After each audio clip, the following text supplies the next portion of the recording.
ஸ்ரீமத் கோவிந்த ராமானுஜா சரணோ சரணம் பிரபத்தே. ஸ்ரீமதே கோவிந்த ராமானுஜாய நமக. மார்கழி மாதம் திருப்பாவை நோன்பிலே இன்று நாம் 12ஆம் நாள் நோன்பை நோற்று கொண்டிருக்கிறோம். ஆழ்வார்கள் வரிசையிலே இன்றைய தினத்திலே பொய்கை ஆழ்வாரை முன்னிட்டு அவரை இந்த கோஷ்டியில இணைத்து கொண்டு நாம் இந்த நோன்பை தொடர்கிறோம் என்று நமக்கு பூர்வாச்சாரியர்கள் சொல்லியிருக்கிறார்கள். அதன் அடிப்படையில் இன்றைய தினத்தில் நாம் பொய்கை ஆழ்வாரை முன்னிட்டு இந்த நோன்பை துவக்குகிறோம். இன்றைய பாசுரமானது கனைத்து இளங்கற்றருமை கன்றுக்கு இறங்கி நினைத்து முளைவழியே நின்றுபால் சோர நனைத்தில்லங் சேராக்கும் நற்செல்வன் தங்காய் பனித்தலை வீழனின் வாசற் கடைபற்றி சினத்தினால் தென்னிலங்கை கோமானை செற்ற மனத்து கிணியானை பாடவும் நீ வாய்திரவாய் இனித்தான் எழுந்திராய் ஈதன்ன பேருறக்கம் அனைத்தில்லத்தாரும் அறிந்தேலோர் எம்பாவாய் என்கிற 12வது பாசுரத்தை நாம் இன்று நோக்கிறோம். இன்றைய தினத்திலே ராமபிரானை பின்தொடர்ந்து 12வது பாசுரத்தை நாம் இன்று கடைபிடிக்கிறோம். இன்றைய தினத்திலே நாம் எழுப்பக்கூடிய பெண் எப்படிப்பட்டவள் என்று பார்க்கிற போது, ராமாயணத்திலே ராமனை பின்தொடர்ந்து சதா சர்வ காலமும் ராமனுக்கே கைங்கரியம் செய்யக்கூடியவராக இளைய பெருமாள் இருந்தார். அதை போல இங்கே கிருஷ்ணாவதாரத்திலே எந்த நேரமும் கிருஷ்ணனையே பின்தொடர்ந்து கொண்டு கிருஷ்ணனுக்கே சகலவிதமான கைங்கரியங்களையும் செய்து கொண்டு தன்னுடைய சொந்த காரியங்களையும் மறந்திருக்கிறவரான ஒருவருடைய தங்கையை இன்றைய தினத்திலே எழுப்புகிறோம். நேற்றைய தினத்திலே எவ்வாறு நடந்தது என்றால், கற்று கரவை கணங்கள் பலகறந்து செரு செய்யும் கோவலதம் பொற்கொடியே என்று நேற்றைய தினத்திலே பார்த்தோம். அப்படி நேற்றைய தினத்திலே எப்படிப்பட்ட பெண்ணை எழுப்பினோம் என்று பார்க்கிற போது, தன்னுடைய சொந்த காரியங்களிலே கிரமமாக ஈடுபட்டு தன்னுடைய குடும்பத்தை செழிப்பமாக வைத்திருக்கக்கூடிய ஒருவருடைய பிள்ளையை எழுப்பியதாக நாம் இங்கே பார்க்கிறோம். ஆனால் இன்றைய தினத்திலே கனைத்து நின்று பால் சோர நனைத்து இல்லம் சேராக்கும் நற்செல்வன் தங்காய் என்று தன்னுடைய சொந்த காரியத்தை எல்லாம் விட்டுவிட்டு பகவானுடைய கைங்கரியத்திலே ஈடுபடக்கூடிய நிலையிலே இருக்கக்கூடிய ஒருவருடைய தங்கையை எழுப்புவதாக இந்த பாசுரம் அமைகிறது. இதனால நாம் என்ன தெரிந்து கொள்ளலாம்? இதிலிருந்து ஆண்டாள் நாச்சியார் நமக்கு சொல்லக்கூடிய ஒரு மிகப்பெரிய கருத்தானது என்னவென்று பார்க்கிற போது, சனகாலமும் ஒரு வினாடி காலமும் இடைவிடாமல் பகவத் கைங்கரியத்திலே ஈடுபடுவதனாலே தன்னுடைய நித்திய கிரமங்களை காரியங்களை செய்யாமல் இருந்தாலும் தோஷமில்லை. நம்ம பார்க்குற வேலையெல்லாம் செய்ய வேணாமா, அப்படியே விட்டுறலாமா அப்படிங்கிற ஒரு நினைவு ஏற்படும். எந்த காரியத்திலே நாம் ஈடுபட்டிருந்தாலும் கூட நினைவை பகவான் மேலேயே வைத்து கொண்டிருப்பது. எந்த காரியத்தை நாம் செய்தாலும் பகவான் செய்கிறார், இது அவனுடைய காரியம், இதனால ஏற்படக்கூடிய பலன் அவனை சார்ந்தது, அவன் சொல்லுகிறான் நான் செய்கிறேன் என்கிற நினைவைத்தான் இங்கே நமக்கு பிரதானமாக சொல்லுகிறான். அந்த நினைவின் முதிர்ச்சியாலே எந்த நேரமும் பகவானை இடைவிடாது தியானித்து கொண்டிருக்கக்கூடிய நிலையிலே தன்னுடைய சொந்த காரியங்கள் சில நேரத்திலே தடைபட்டாலும் அதை பற்றிய கவலை இல்லை, தோஷம் நமக்கு இல்லை. நமக்கு திருக்கண்ணமங்கையாண்டான் என்று சொல்லப்படக்கூடிய மிகப்பெரிய வைணவர் ஒரு சன்னதிக்கு போகிறார். அங்கே முன்னே 2 நாய்களுக்கு இடையிலே சண்டை நடக்கிறது. அதிலே ஒரு நாய் இறந்து விடுகிறது. அந்த இறந்த நாயினுடைய உரிமையாளர் என்ன செய்கிறார்னா, அந்த கொன்ற நாயினுடைய உரிமையாளரோடு சண்டை போடுகிறார். இதை பார்க்கிறார் கண்ணிலே. ஒரு நாயை வளர்த்தவன் இந்த நாய் நமக்கு உரிமையானது என்று அதை காப்பாற்றுவதற்கு போராடுகிறான் என்றால், நாம் பகவானுடைய நாயாக இருக்க வேண்டும். அடிநாயே நான் உனக்கு நாய் நிலையிலே இருக்கிறேன் என்று பகவானிடத்திலே இந்த நிகழ்வை பார்த்ததும் அவருக்கு அந்த சிந்தனை வந்தது. உடனே என்ன செய்தார்? தன்னுடைய சொத்து சுகம் தன்னுடைய கைங்கரியம் அனைத்தையும் விட்டுவிட்டு அந்த நாய் போலவே 4 கால்களில் நடப்பது போல தவந்து அந்த சன்னதியிலேயே அமர்ந்து விட்டார். அப்படிப்பட்ட மகான்கள் எல்லாம் இருந்த வைபவம் இந்த சிறந்ததான இந்த வைஷ்ணவ வைபவம். அதனால மிகப்பெரிய மகான்கள் எல்லாம் தன் சொந்த காரியத்திலே விட்டு பகவானுடைய கைங்கரியத்திலே ஈடுபட்டு கொண்டிருப்பார்கள். அது தோஷம் இல்லை என்று நமக்கு இங்கே அவர்கள் சொல்லுகிறார். ஏன் அப்படி என்று பார்க்கிற போது, இந்த ஆத்மா முக்தி அடைய வேண்டும் என்ற நோக்கத்துக்கே தான் இங்கே நாம் பிறந்திருக்கிறோம். பிறந்த இடத்திலே பிறந்ததனுடைய அடிப்படையின் காரணத்திலே சில காரியங்களை கர்மங்களிலே ஈடுபட வேண்டிய நிலை நமக்கு இருக்கிறதே ஒழிய, நாம் என்ன செய்கிறோம், இதுதான் பிரதானம், இங்கே வாழக்கூடிய வாழ்க்கைக்கான செயலிலே ஈடுபடுவது மாத்திரம்தான் நமக்கு விதிக்கப்பட்ட விதி என்று நினைவிலே பகவானை மறந்து விடுகிறோம். அப்படி பகவானை மறந்துவிட்டு நாம் செய்யக்கூடிய எந்த காரியமும் நமக்கு உபாயம் ஆகாது. அதனால சொல்றாங்க, அவர்களுடைய அனுஷ்டானமும் இவனுடைய அனுஷ்டானமும் உபாயம் அன்று, யாதொன்று உபேயத்தை பெற்றுத்தர வல்லதே அதுவே உபாயம். அப்ப பகவானை பெற்றுத்தரக்கூடிய காரியங்கள் தான் பிரதானமாக இருக்கும். அவர் இந்த காரியத்தை செய்கிறாரு, இவர் இந்த காரியத்தை செய்கிறாரு, அதனால இவங்களுக்கு ஒரு மோட்சம் கிடைச்சிருமோன்னா கிடைக்காது. அவனை பெற்றுத் தருவதற்கான காரியங்கள் எதுவோ அதிலே நாம் ஈடுபட்டால்தான் நமக்கு உபேயமான பகவானு கிடைப்பான், அவனுக்கு நாம கைங்கரியம் செய்ய முடியும்.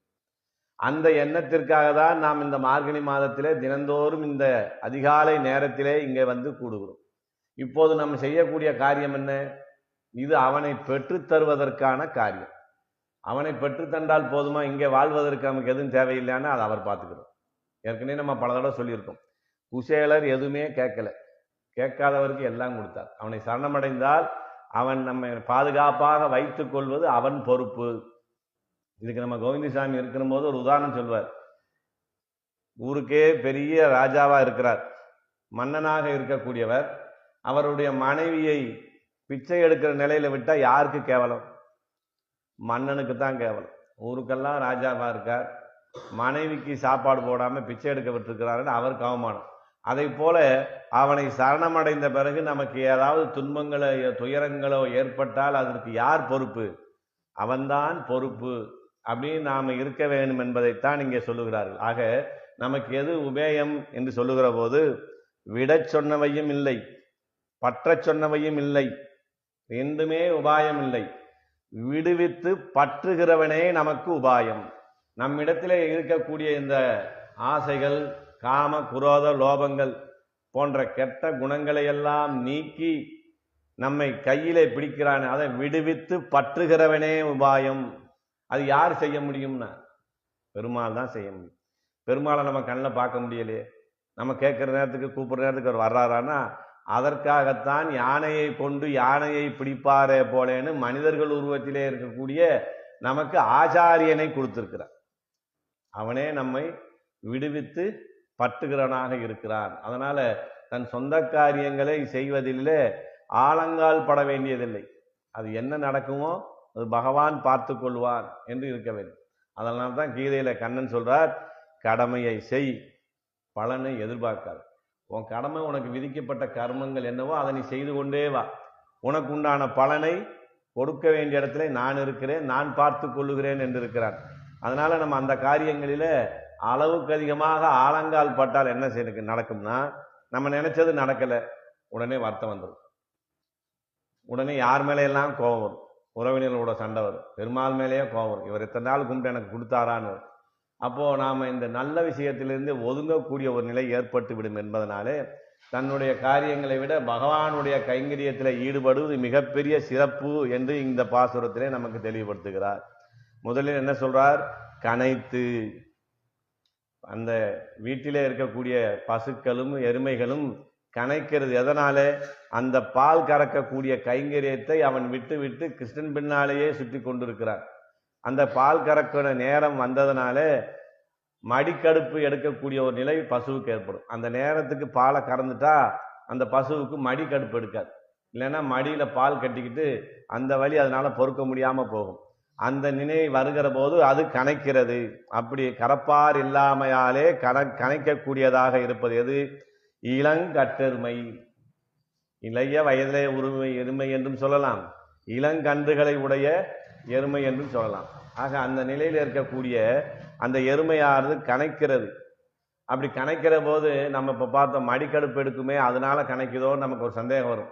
ஆனா இங்க என்ன சொல்றாங்க, எனக்கு அப்படி மடிக்கடுப்பு எடுத்தாலும் பரவாயில்லை, அதை நான் பொறுத்து கொள்ளுகிறேன். ஆனால் என்னுடைய கன்றுக்கு பால் கொடுக்க வேண்டிய நேரம் ஆகிவிட்டதே அப்படின்னு அந்த எருமைக்கு, அந்த பசுவுக்கு யார் மேல ஞாபகம் வருது? அந்த கன்றுக்கு இறங்கி கணக்கிறது. நீங்க பாலை கறந்து குடிக்கிறீங்களே இல்லையோ, என்னுடைய கன்றுக்கு பால் வேண்டுமே என்ற அந்த இரக்க சிந்தனையோடு, அதான் தாயுள்ளம். தனக்கு என்ன ஒரு நோவு ஏற்பட்டாலும் பரவாயில்லை, தன்னுடைய குழந்தைகள் நன்றாக இருக்க வேண்டும் என்ற நிலையில இந்த எருமையானது கணக்கிறது. அத கன்றுக்கு இறங்கி கரவா மடனாகு தன் கண்டின் உள்ளினார் போலே, அந்த கன்றை நினைத்து அது கணக்கிறது. இதை பார்க்கிற போது இவங்களுக்கு என்ன ஞாபகம் வருது? பகவான் அடியவர்களை ரட்சிப்பதற்காக ஏழை ஏதலன் கீழ்மகன் என்னாது, அவன் ரட்சிக்கணும்னு முடிவு பண்ணிட்டா அவன் ஏழை ஏதலன் கீழ்மகன் என்று எதையுமே பார்க்க மாட்டான். அவனுக்கு தேவை ஆத்மா தானே. அது ராஜா ஆத்மாவா இருந்தான்னு பரதேசி ஆத்மாவா இருந்தான்னு அதை பற்றி அவர் கவலை இல்லை. ரட்சிக்க வேணும் என்று நினைத்து விட்டால் அவனை ரட்சகம் செய்வதற்கு எப்படி ஏங்கி கிடக்கிறாரோ அதை போன்ற இந்த பசு என்ன செய்யுது? தன் கன்றுக்காக ஏங்குகிறது. அது உனக்கு தெரியவில்லையா பெண்ணே? உன்னுடைய வீட்டில் இருக்கிற அந்த பசுவுக்கும் எருமைக்கும் தன் கன்றுகள் மேலே இருக்கக்கூடிய ஒரு பாசம் கூட, ஒரு அன்பு கூட, ஒரு இரக்கம் கூட எங்கள் மீது உனக்கு இல்லையா என்று கேட்கிறார். அப்படி கனைத்து இளங்கட்டெருமை என்ன செய்கிறது? நினைந்து பால் சோர, நினைந்ததுமே பால் சோறுகிறது. அது கன்றை நினைத்த மாத்திரத்திலே பால் வடிகிறது. பொதுவா பால் கறக்கிறோம்னா என்ன செய்யணும்? பால் கறக்கிற நேரம் வந்ததுமே அந்த கன்று குட்டியை கலட்டி விடுவோம். அது போய் மடியில வாய் வைத்து அது சுவைக்கிற போது பால் சுரக்கும். அப்புறம் அந்த கன்றை தள்ளி விட்டுட்டு நம்ம பால் கறப்போம். அப்போ மடியிலேருந்து பால் வரணும்னா ரெண்டு வழி. ஒன்று, கன்று போய் அந்த மடியிலே வாய் வைக்க வேண்டும், அல்லது கறக்கக்கூடியவர் அந்த மடியிலே கை வைத்தால் பால் கறக்கும். ஆனால் இங்கே இந்த பசுவுக்கு என்ன நடக்குதுன்னா, தன்னை போலே பால் வடிகிறது. எதனால? கன்றை நினைத்த மாத்திரத்திலேயே, கன்றுக்கு நாம் பால் ஊட்ட வேண்டுமே, அதற்கு நன்மை செய்ய வேண்டுமே என்று நினைத்த மாத்திரத்திலே நினைந்து பால் சோர, அப்படியே தன்னை போலே பால் அங்கே வடிந்து கொண்டே இருக்கிறது. நின்று பால் சோர, இப்ப நினைந்து பால் சோரன்னு பார்த்தோம். அடுத்து நின்று பால் சோர, அந்த பால் எப்படி சுரக்கிறதுனா இடைவிடாமல் சுரந்து கொண்டே இருக்கிறது. ஏன் அப்படி நினைக்கிறதுனா, மேகம் போலே அப்படின்னு சொல்ல வர்றாங்க. மேகம் எப்படி மழையாக பொழியுமோ அதை போல இங்க பால் சோறுகிறது அப்படின்னு சொல்லுகிற போது ஒரு சந்தேகம் வந்துருக்கு. மேகத்தில இருந்து பெய்கிற மாதிரி பெய்ந்தா விட்டு விட்டு பெய்யும். ஏன்னா மேகம் இயற்கையாக தண்ணி அதனிடத்திலே கிடையாது. அது என்ன செய்யுது? ஆழியுள் புக்கு முகந்து கொடு ஆத்தேரின்னு சில இடங்களில் பெய்து விட்டு திருப்பி தண்ணி தீர்ந்ததுமே கடல்ல போய் எடுத்துக்கிட்டு வரணும். அதனால அந்த மழையை விட அதிகமாக இங்கே பால் சுரக்கிறதாம். என்ன காரணம்? இது நினைவினாலே சுரக்கக்கூடியது. தன்னை நம்பியவரை ரட்சகம் செய்ய வேண்டும் என்ற நினைவினாலே சொரிவதனாலே இடைவிடாமல் பால் சொரிகிறது. அதான் நின்று பால் சோர. பால் சோர இது எப்படி பால் சுரக்கிறது? அதை பார்க்கிற போது, ஒவ்வொரு விஷயத்தையும் பார்க்கிற போது எப்படி பகவத் பாகவத விஷயங்கள் ஞாபகம் வருது அடியவர்களுக்குன்னு சொல்றாங்க. இந்த பால் சோரங்கிற போது ஆச்சாரியன் நினைவுக்கு வர்றார். சொல்லணும்னு முடிவு பண்ணிட்டார்னா ஆச்சாரியன் என்ன செய்வாரா? அவங்களுக்கு கேட்க விருப்பம் இல்லைனாலும் கூட அவர் பாட்டுக்கு சொல்லிக்கிட்டே இருப்பார். இப்போ நம்மளும் சில நேரத்தில் ஆரம்பிச்சா முடிக்கிறது இல்லை. என்ன காரணம்? ஏதோ ஆச்சாரியன் உள்ளேருந்து சொல்றார், அது எல்லாருக்கும் சொல்லிடுவோம் நினைக்கிற நினைவில் சொல்றோம். அப்படி ஆச்சாரியன் என்ன செய்வாரான்னா, தனக்கு எதிர்க்க இருக்கிற ஆத்மாக்கள் கேட்காமல் இருந்தாலும், அவர்கள் விரும்பாமல் இருந்தாலும் கூட நாம செய்ய வேண்டிய நன்மையை சொல்லிவிட வேண்டும் என்று ஒரே நினைவோட சொல்லிக்கொண்டே இருப்பாரா ஆச்சாரியர்கள். அது ஆச்சாரியர்கள் போல இந்த பசுமாடு என்ன செய்கிறது? பால் சொரிகிறது. அது பால் சோர. ஆச்சாரியர்கள் மட்டுமா அப்படி செஞ்சாங்க? கூடயே இருந்தார் அர்ஜுனன் கூட கண்ணன். அப்போதெல்லாம் அவருக்கு பரமாத்மான்னு தெரியல. நம்ம அத்தமகன், நம்ம மைத்துனர் என்று நினைத்து கொண்டிருந்தார். யுத்த காலத்திலே போய் மனதிலே கலக்கம் வருகிற போதுதான் தெரியுது, ஓஹோ பரமாத்மா பக்கத்திலேயே இருந்திருக்கிறாரு அப்படின்னு. அவர் எங்க சரணாகதி அடைகிறாரு? அந்த கொலைக்களத்திலே தான் சரணாகதி அடைகிறார். சரி, சரணாகதி அடைஞ்சிட்டாரு, இவருக்கு அப்புறம் உபதேசம் பண்ணலாம், இந்த யுத்தமெல்லாம் முடியட்டும் அவர் நினைச்சாரா? உடனே அவர் சந்தோஷம் வந்துருச்சு. இத்தனை வருஷம் கழிச்சு நம்ம கிட்ட ஒரு விஷயத்தை கேட்கறதுக்கு இந்த அர்ஜுனன் நம்மளை சரணம் அடைஞ்சிருக்கிறானே அப்படின்னு கட கடன்னு கீதையை சொல்ல ஆரம்பிச்சிட்டார். அவன் கேட்கறதுக்கு அவன் சமயத்தில் அவனுக்கு புரியல, என்னென்னமோ சொல்றாரு அப்படின்னு புரியாம அவன் எங்கேயோ ஞாபகத்தை விடும்போது கூட என்ன செய்யறாரு, நீண்ட கைகளை உடைய அர்ஜுனா இங்க கேள், கேள் அர்ஜுனா, கேள் அர்ஜுனா என்று கூப்பிட்டு கூப்பிட்டு சொல்வார். அப்படி ஆச்சாரிய நிலை வந்துட்டா என்ன ஆகும், சொல்லிக்கிட்டே இருக்கணும். அவங்களுக்கு ஏதாவது வேலை இருந்தா கூட அப்புறம் பார்க்கலான்னு, அவங்களுக்கு பாவம் போன் வந்துகிட்டே இருக்கும், அடுத்து போகணுமே ஒரு விடமாட்டேங்கிறாரு அப்படிங்கிற நினைவெல்லாம் வரும். அந்த ஆச்சாரியர்கள் நிலையிலே இருக்கக்கூடியவர்கள் இந்த ஆத்மாவுக்கு ஹிதத்தை எவ்வாறு சொல்லுவார்களோ அதை போலே அங்கே பால் சுரக்கிறது. அதான் நின்று பால் சோர. உன்னுடைய எருமைகள் தன்னுடைய கன்றுக்கு இறங்கி இப்படி இடைவிடாமல் பால் சோறுகிறது, அந்த ஒரு இரக்க குணம் உன்னிடத்திலே ஏற்பட்டிருந்தால் என்ன செய்வ, எங்களுக்கு முகம் காட்டுவையே. அந்த ஒரு எருமைக்கு ஞானக்குறைவாக இருக்கிற அந்த எருமைக்கு இருக்கிற ஒரு இரக்கம் கூட உனக்கு இல்லையே என்று சொல்கிறார். அந்த நினைவின் முதிர்ச்சியாலே அந்த பசுவானது அந்த எருமைகளான என்ன செய்யுது, நினைத்தில்லம் சேராக்கும். அந்த பால் தன்னை போலே சொரிந்து சொரிந்து சொரிந்து சொரிந்து என்ன ஆகுது, அந்த வீட்டிற்கு முன்னே இருக்கிற பகுதியெல்லாம் பால் வலிந்து அந்த இடமெல்லாம் சேரும் சகதியுமாக ஆகிவிட்டது.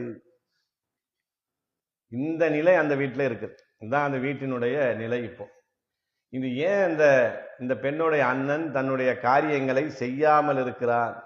ஏற்கனவே பார்த்தோம், ராம கைங்கரியத்திலே ஈடுபட்ட இளையாழ்வார் அந்த 14 வருஷத்துல ஏதாவது அவர் சந்தியாவந்தனம் பண்ணாரு, இல்லை ஏதாவது அக்னியாகம் பண்ணான்னு இருக்குமா? ஒண்ணுமே இருக்காது. 14 வருஷமும் கண்ணை மூடாமல் பகவானுக்கு ராமனுக்கு கைங்கரியம் செய்கிற வேலையவே செய்தார், மற்ற வேலையெல்லாம் விட்டு விட்டு. இதெல்லாம் செய்யாம இருக்கமே நமக்கு மோட்சம் கிடைக்காம போயிருமோ, அண்ணனுக்கு வேலை பார்த்துக்கிட்டே இருந்தா போதுமா, அவர் எல்லா காரியத்தையும் சரியா செய்யறார், நம்ம செய்யாம இருக்கமேன்னு ஒரு நாளாவது இளையாழ்வார் நினைச்சாரா? நினைக்கல. நமக்கு எதுவும் செய்ய வேணாம், நம்ம காரியமெல்லாம் இருக்கட்டும், அது அப்புறம் பார்க்கலாம், முதல் ராமனுக்கு நாம கைங்கரியம் செய்ய வேண்டும் என்று தன்னுடைய விஷயங்களை எல்லாம் விட்டு விட்டு இருந்தது போல இங்கே இருக்கக்கூடிய இந்த பெண்ணினுடைய அண்ணன் என்ன செய்யறான், நம்ம கண்ணனுக்கு கைங்கரியம் செய்தால் போதும், வேற கைங்கரியத்துல பார்க்க வேண்டியதில்லை. ஏப்பா குடும்பத்தை எப்படி காப்பாற்றுவார்? பெருமாள் காப்பாற்றிக்கிறார். உலகத்தையே காக்கக்கூடியவருக்கு என்னை காப்பாற்ற தெரியாதா என்று நினைக்கிறார். அந்த நிலையத்தை ஆழ்வார் பாசுரத்தை சொல்றாரு, தொழில் எனக்கு தொல்லை. பாசுரத்துல சொல்றார், தொழில் எனக்கு தொல்லை, மால்தன் நாமமேத்த பொழுதெனக்கு மற்றதுவே போதும்னா. அவனுடைய நாமங்களை சொல்லிக்கொண்டே இருக்கிறதுக்கே எனக்கு நேரம் பத்தலை, இதுல நான் எங்க போய் ஏதாவது தொழில் பண்றது, அதனால அதுவே எனக்கு போதுமானதாக இருக்கிறது என்று இந்த சுய காரியங்களை விட்டொழித்து தன்னுடைய கைங்கரியத்தை விட்டு கூட பகவானுடைய காரியத்திலே ஈடுபட வேண்டும் என்று சொல்லுகிறார். இப்படி இருக்க முடியுமா? ராமர் காட்டுக்கு போகிறார், அவருக்கு மட்டும்தான் காட்டுக்கு போறதுக்கு தசரதனுடைய உத்தரவு. இளையாழ்வார் அடம் பிடிக்கிறார், நான் விடவே மாட்டேன், நான் உங்களோட நானும் வருவேன் அப்படின்னு சொல்றார். இல்லப்பா நான் போறது காடு, அங்க பலவிதமான ஆபத்துகள் இருக்கலாம், அதனால உனக்கு ரெண்டாவது நம்மளுடைய தகப்பனார் சொல்லலை வனத்துக்கு போகணும், எனக்கு தான் உத்தரவு, நான் தான் போகணும், நான் மரபுரி தரித்து போகிறேன், நீ இங்கேயே இந்த அரண்மனையிலே இருந்து நிர்வாகத்தை பார்த்துக்கொள்னு சொல்லும்போது அவர் என்ன சொன்னாரு, நீர் இல்லாவிட்டால் வைகுண்டத்தில் இன்பத்தையும் கைவல்ய அனுபவத்தையும் இவ்வுலகில் உள்ள செல்வங்களையும் நான் விரும்பேன், இது எதுவுமே எனக்கு தேவையில்லைன்னா, நீ இல்லாட்டி இந்த அரண்மனையில நான் வாழ்ற வாழ்க்கையே வீணானது, இங்கே அனுபவிக்கிற சுகபோகங்கள் எதுவுமே எனக்கு தேவையில்லை, உன்னுடனேயே நான் இருக்க வேண்டும் என்று இளைய பெருமாள் நிற்கிறார். இப்படிப்பட்ட அந்த பசுமாடுகளை பாலை கறக்காமல் இருக்கிறது தன்னுடைய சோம்பேறித்தனத்தினால இருந்தா தோஷம். காலையில எந்திரிச்சு நம்ம பால் கறக்கணும், தூங்கிட்டு அப்புறம் கறக்கலாம் அப்படின்னு நினைச்சா அது தோஷம். நாஸ்திகத்தினாலே என்ன பகவானுக்கு கைங்கரியம் செய்யறதா, அவருக்கு செய்யற கைங்கரியத்தை யாருக்காவது செய்யலாம் அப்படின்னு அல்ப புத்தியோடு செய்தால் தோஷம். பகவானுடைய உகப்புக்காகவே கைங்கரியம் செய்கிறேன் என்றால் அது தோஷம் இல்லை என்று சொல்லுகிறார். இப்படி பகவத அனுபவத்துக்கு தடையாய் இருக்கிற எந்த விதமான பலன்களும் எனக்கு தேவையில்லை, அவர்களிலே எனக்கு எந்த விதமான ஆசையும் இல்லை, அதை முழுமையாக நான் விட்டொழித்து விட்டேன்.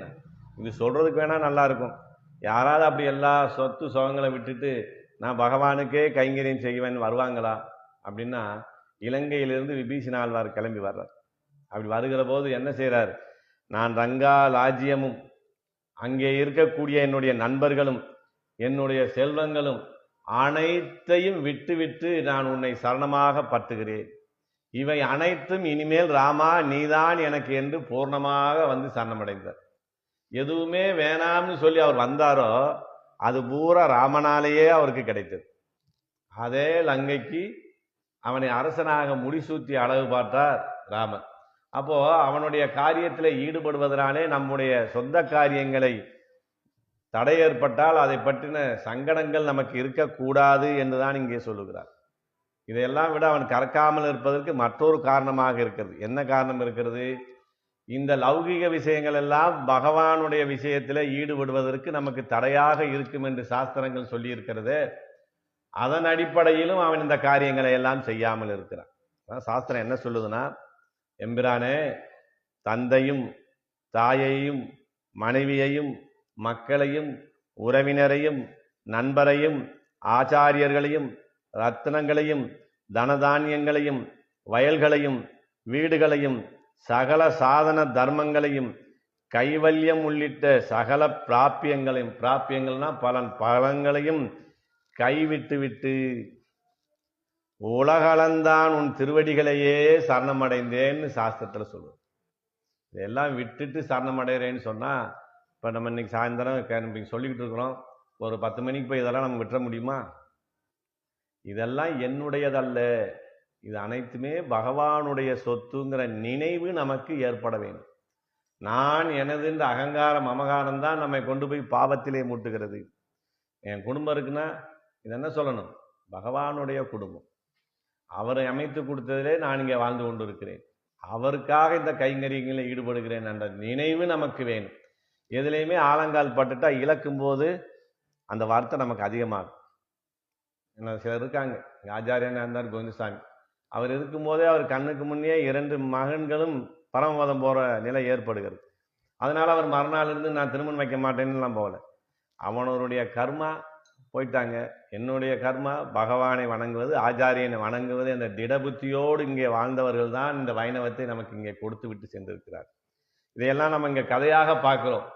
நடைமுறையில் பார்க்க முடியுமான்னா, அந்த பார்த்ததுக்கு உண்டான உதாரணம் நம்ம ஊரிலே நிறைய வைணவர்கள் வாழ்ந்து சென்றிருக்கிறார். அதில் ஆண்டாளம்மாள் அவர்களும் நமக்கு உதாரணமாக இருந்தவர். எதையுமே இல்லாமல் சகலத்தையும் விட்டுவிட்டு அள்ளிநகரத்தில் இருக்கக்கூடிய இந்த கோஷ்டிகளே எனக்கு பிரதானம், எங்கள் ஆச்சாரியனுடைய திருவடியே எனக்கு பிரதானமான சொத்து என்று வந்தார்கள். அந்த இடத்துல என்ன நடந்தது? இந்த ஊரே அவர்களுக்கு பிள்ளையாக குடும்பமாக ஆகி அவருடைய அந்திம காரியத்தை எவ்வளவு சிறப்பாக செய்தார்கள் என்று நம்ம கண் முன்னாடி பார்த்துருக்கோம். இது எதுக்காக சொல்றேன்னா, இது கதையாத்தானே சொல்றாரு.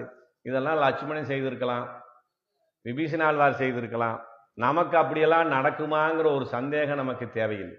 நாம திடபுத்தியோடு இருந்தால் அவன் நமக்கு நிச்சயமாக எல்லா விதமான நன்மைகளையும் செய்து கொடுப்பார் என்பதிலே நமக்கு துளியளவும் சந்தேகம் வரக்கூடாது என்பதற்காகத்தான் இந்த செய்திகளெல்லாம் சொல்லுகிறோம். அப்போ எல்லாத்தையும் இழந்த பிறகுதான் அவருக்கு என்ன வருது? நற்செல்வன் என்று சொல்லுகிறார். என்ன நற்செல்வம்? செல்வம்னா அதுக்கு என்ன அர்த்தம்னா, நமக்கு நிலையாக இருப்பது, அதுதான் செல்வம். இதுல என்ன சொல்றாங்க? நற்செல்வம் சொல்றாங்க. அப்படி நம்மிடம் நிலையாக இருக்கக்கூடிய நற்செல்வம் என்னவாக இருக்குன்னா, நான் பேங்க்ல டெபாசிட் பண்ணி வச்சிருக்கிறேன், அது ஒன்றும் ஆகாது, நிச்சயமாக என்னுடையது. நான் ஒரு 20 பவுன் நகை வீட்டில் வச்சிருக்கிறேன், நிச்சயமாக என்னுடையது. நான் ஏக்கர் கணக்காக சொத்து வச்சிருக்கேன், என்னதுன்னு நினைச்சா, இது ஒரு காலகட்டத்திலே ஒரு துன்பங்கள் துயரங்கள் ஏற்படுகிற போது நம்மை விட்டு போய்விடக்கூடிய நிலையிலே இருக்கும். போயிடும், அப்புறம் நேரம் வந்தால் வரும், அது வேற பிரச்சனை. ஆனால் இங்கே நற்செல்வம் எதை குறிக்கிறார்கள் என்று சொல்லுகிற போது, கிருஷ்ணனுக்கு செய்யக்கூடிய கைங்கரியம்தான் நமக்கு நிலையான செல்வம். நம்மிடமிருந்து பிறர் பறித்து கொள்ள முடியாத செல்வம் எதுவாக இருக்கும்னா, பகவத் பாகவத கைங்கரியங்கள் தான் நாம் செய்யக்கூடிய நற்செல்வம், நம்மிடத்தில் இருக்கக்கூடிய நற்செல்வம். உங்ககிட்ட என்னங்க சொத்து இருக்கு? ஒன்றும் இல்லைங்க, பகவானுக்கும் பாகவதற்கும் கைங்கரியம் செய்வாங்க, அந்த சொத்து தாங்க இருக்குன்னா அது போதும். அது நிச்சயமாக அவரை நல்வழிப்படுத்தும், நல்கதிப்படுத்தும் என்பதிலே நமக்கு சந்தேகமே தேவையில்லை என்பதுதான் நற்செல்வன் அப்படின்னு சொல்லலாம். ஊரும் நாடும் உலகமும் தன்னை போல் ஆக வேண்டும். இந்த கைங்கரியம் எதற்காக செய்கிறார்? இவ்வளவு பசுக்களையும், கணங்கள் பல என்று சொல்லப்படக்கூடிய பசுக்களிலே பால் கறக்காமல் கண்ணனே தஞ்சம் என்று அவனிடத்திலே கைங்கரியம் செய்து கொண்டிருக்கிறானே, அதுக்கு என்ன காரணம்? நான் மாத்திரம் பகவானுக்கு கைங்கரியம் செய்யக்கூடிய பாகவதனாக ஆகுவது என்னுடைய நோக்கம் அல்ல. நான் செய்யக்கூடிய இந்த செயலை பார்த்து இந்த ஊரும் நாடும் உலகமும் எல்லாம் இதை போல பகவானுக்கு கைங்கரியம் செய்யக்கூடியவர்களாக ஆக வேண்டும் என்பதற்காகத்தான் அந்த பெண்ணினுடைய அண்ணன் அந்த காரியத்திலே ஈடுபடுகிறார். அப்படி நற்செல்வத்தை தன்னிடத்திலே கொண்டு தான் மட்டும் வைணவனானால் பத்தாது, இந்த ஊரும் உலகம் அனைத்தையும் இந்த கைங்கரியத்தில் ஈடுபட வேண்டும் என்று நினைக்கக்கூடிய நிலையில இருக்கக்கூடியவனுடைய தங்காய், நற்செல்வன் தங்காய். அப்படிப்பட்ட குணச்சிறப்புகள் கைங்கரிய செல்வம் நிறைந்திருக்கவனுடைய தங்கையே என்று இங்கே அழைக்கிறார். ராவணனிலிருந்து வெளியே வந்து விபீஷண ஆழ்வார் ராமனிடத்திலே தன்னை அறிமுகப்படுத்துகிற போது என்ன சொல்றாங்க? இந்த சீதாபிராட்டியை கவர்ந்து போனானே, யாகம் செய்யக்கூடிய முனிவர்களுக்கெல்லாம் இடையூறு செய்தானே, அவர்களையெல்லாம் அங்ககீனப்படுத்தினானே, அவனுடைய தம்பி நான் என்று சொல்கிறார். எனக்கு என்ன தாழ்ச்சி என்பதை பகவானிடத்திலே வெளிப்படையாக சொல்லுகிறார். அப்படி சொல்லி சரணமடைந்தார். ஆனா இந்த பெண்ணை பத்தி சொல்லும்போது என்ன சொன்னாங்க? இப்படி தன் காரியத்தை விட்டு விட்டு கூட பகவானுடைய கைங்கரியத்திலே ஈடுபட்டு இருக்கக்கூடிய தங்கையேன்னு அவனுடைய மேன்மையை சொல்லி இங்கே அறிமுகப்படுத்துகிறார். அப்படிப்பட்ட நிலையில இருக்கக்கூடிய பெண்ணே, நீ எங்களை பார்க்க வேணாமா? ஒருவேளை உங்க அண்ணனுக்கும் உனக்கும் சொந்த காரியத்தை செய்யறதுல எப்பயுமே சங்கடமா இருக்கிறதுனால நீயும் எங்களை ரட்சிப்பதிலே தடை ஏற்படுத்துகிறாயா? அண்ணனை மாதிரி நம்மளும் பேசாம இருப்போம், அது அதுவா நடக்கும் அப்படின்னு நினைக்கிறியா? அப்படி நினைத்திருந்தால் அது தவறு. அதை நீ மாற்றிக்கொள்ள வேண்டும். ஏன்னா நற்செல்வன் தங்காய், குணச்சிறப்பு கைங்கரிய சிறப்பு எல்லாம் நிறைந்தவனுடைய தங்கையாக நீ இருக்கிறாய். நீ என்ன செய்யணும்? விபீஷண ஆழ்வார் அங்கே இருந்து புறப்பட்டு ராமனிடத்திலே சரணமடைந்தார். அங்கே சீதா பிராட்டிக்கு யார் உதவியாக இருந்தது? அந்த இலங்கையிலேயே சீதா பிராட்டிக்கு உதவியாக இருந்து ராவணனுக்கு பயப்படாமல் சீதா பிராட்டிக்கு 10 மாசமும் தைரியம் சொன்னது யாருன்னா திரிசடை. அப்ப அப்பா இங்க வர்றாரு, மகள் அங்க கைங்கரியம் செய்தார். உங்க கண்ணனுக்கு உண்டான கைங்கரியத்தை செய்வதற்கு அவர் பின்னாலேயே போனார். அதனால உங்க வீட்டுல பால் கறக்கல, அதை வீதியிலே ஊரா சேறு சகதியமா கிடைக்கும். அப்ப நீ என்ன செய்யணும்? நீ இந்த பாகவதர்களுக்கு கைங்கரியம் செய்யணும் இல்லையா? அதனாலே நீ எழுந்து எங்களிடம் வர வேண்டும் அப்படின்னு சொல்றாங்க. இப்ப நாங்க உங்க வீட்டுக்குள்ள வந்துருவோம், ஆனா வர முடியாத ஒரு நிலை இங்கே இருக்கிறது. என்ன இருக்குன்னா, பனித்தலை வீழனின் வாசற்கடை பற்றி. நாங்க சும்மா இருக்காம இந்த நோன்பு ஆரம்பிக்கிற போது வர்ண பகவானை கூப்பிட்டு நீ மாதம் மும்மாறி மழை பெய்யணும்னு சொல்லிட்டோம். அவரும் நம்ம வார்த்தைக்கு கட்டுப்பட்டு நல்லா பெஞ்சுக்கிட்டு இருக்காரு. அவர் பெய்வதனாலே இங்கே வெள்ளம் ஓடுகிறது, அதனாலே பனியும் அதிக அளவிலே விழுகிறது. உங்கள் வீட்டிலே பால் கறக்காமல் அந்த பாலும் வெள்ளம் விடுகிறது. பகவானுடைய நினைவு இருப்பதனாலே எங்கள் உள்ளமும் குளிர்ந்து அங்கேயும் வெள்ளமாக இருக்கிறது.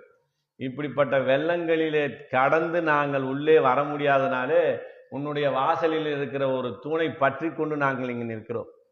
இந்த அன்பு வெள்ளத்திலையும் கருணை வெள்ளத்திலையும் கைங்கரிய வெள்ளத்திலையும் அடித்து செல்ல முடியாத அளவிலே நாங்கள் இங்கே நிற்கிறோம்.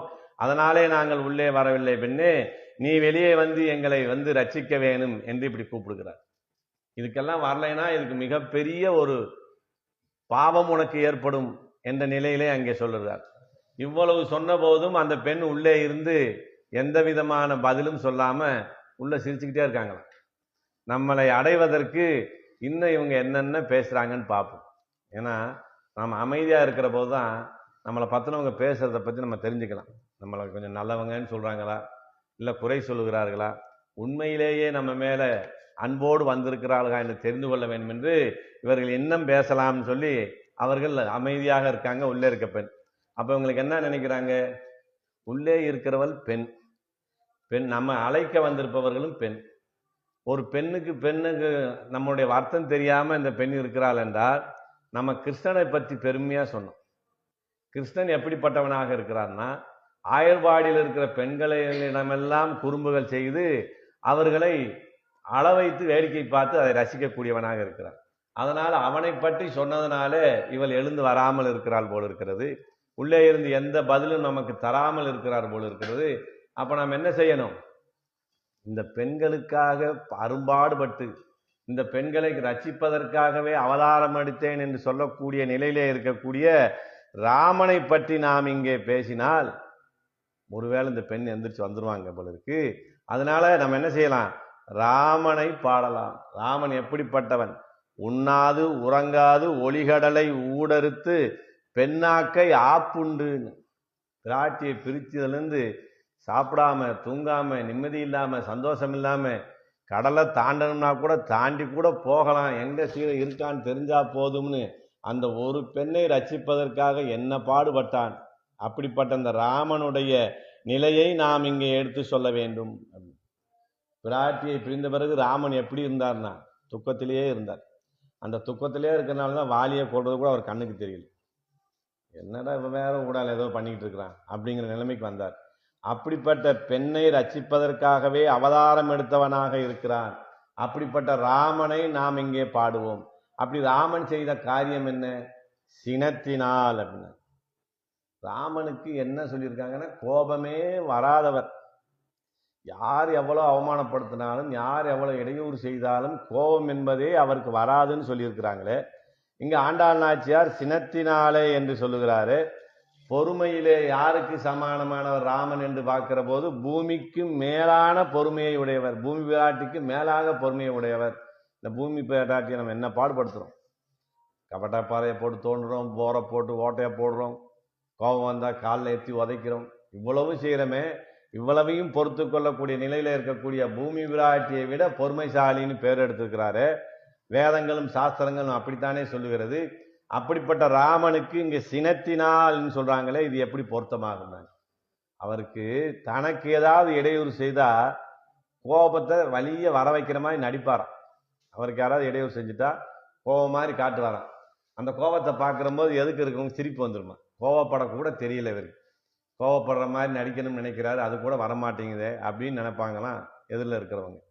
ஆனா அவனுடைய அடியவர்களுக்கு யாராவது துன்பம் இழைத்தால், அவர்களுக்கு ஏதாவது ஒரு பாதிப்பு ஏற்பட்டால் ராமன் எப்படி இருப்பார்னா, கோபமெல்லாம் சேர்ந்தா ஒரு வடிவமா எப்படி இருக்குமோ அப்படி மாறிடுவார்.